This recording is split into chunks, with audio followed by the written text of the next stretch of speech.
I'm Liz Eldridge, and I'm running for school committee in Ward 2 because I believe that every child in Somerville deserves the chance to thrive. And right now, too many are being left behind. More than half of Somerville students aren't meeting grade level expectations. And that's a big number.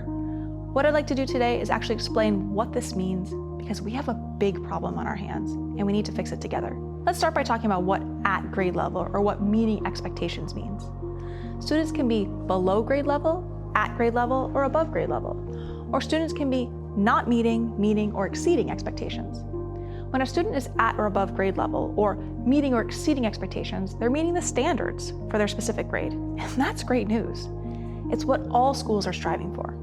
Somerville, like many districts, uses tools or assessments to monitor our students' progress and to better understand how our students are performing compared to other students their age on a state and national level. The questions these assessments are answering is, are they struggling or not? In short, this data should be used to evaluate if the systems, policies, and procedures and protocols we have in place are working. So with that in mind, Somerville uses 3 assessments: MCAS, iReady, and DIBELS, to help us answer the question of whether our students are meeting expectations or not. No one assessment tells the whole story, but together they paint a picture to tell us if our students are on track or if we need to course correct. And here in Somerville, the data is deeply concerning. On MCAS, which is given once a year, it shows 61% of students in grades 3 through 8 are not meeting expectations in reading, and 67% are not meeting expectations in math.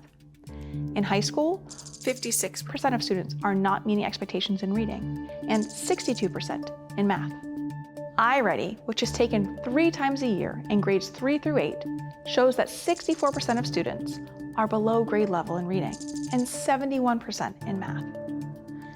DIBELS, a reading screener also given 3 times a year in kindergarten through 3rd grade, shows that more than 1 in 3, or 33% of our youngest learners, are behind in foundational and early literacy skills.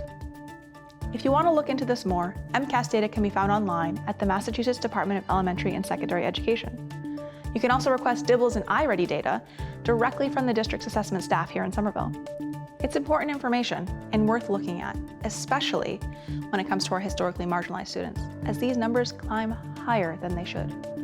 For instance, when it comes to math, 90% of our low-income students in grades 3 through 8 are not meeting grade level expectations. Among Black students in those same grades, the number's 86%. For Hispanic and Latino high school students, 73% are not meeting grade level expectations in reading. And for students with disabilities in grades 3 through 8, 88% are not meeting grade level expectations in reading.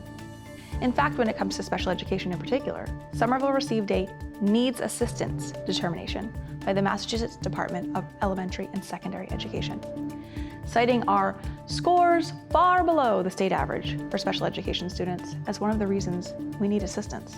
Now, I'll be the first to say, I'm a fan of high expectations and aggressive goals. I think we should aim high for our students and for our schools, because we know they're capable of great things. But here's what makes this even more urgent. In 2023, our school committee set a public goal that 75% of Somerville students would be meeting or exceeding grade level expectations in literacy and math by 2025. That date is here, and right now, we are so far from that number. We're not inching towards it, we're stalled. I know this information is shocking. You might be asking, how is this happening in Somerville? We're a progressive city. We value inclusion. We believe in equity. We put a lot of funding into our schools. You're right, it's a huge part of our city's budget and your tax dollars at work. And yet families and educators, especially during budget discussions, are saying what the numbers confirm. It's not working the way we think it is. I understand the disbelief because I felt it myself, but I also know we can't fix what we don't face. As a parent of 2 children with dyslexia, I've lived this. I've spent years advocating for support. I'm chair of the newly revitalized Somerville Special Education Parent Advisory Council, and what I'm hearing from parents, educators, and neighbors is that the system is falling short for our most vulnerable students. This isn't about blame, it's about honesty, it's about urgency, and it's about standing together to say, we love this city, we love our schools and our educators, and we can do better for our kids, because everyone deserves to be able to read, write, and do math. We need to work proactively and preventatively, catching students as soon as they start to fall behind, not waiting until the gap is so wide it's nearly impossible to close. That means supporting our educators with staffing and resources, building trust with families through clear communication and transparency, and most of all, committing to real follow-through. Because right now, we're collecting data that shows we're off course, year after year, and we don't have a plan to change it. That has to stop. We need leadership that's ready to act urgently, that knows what's at stake. I'm not running to protect the status quo. I'm running because I believe in Somerville.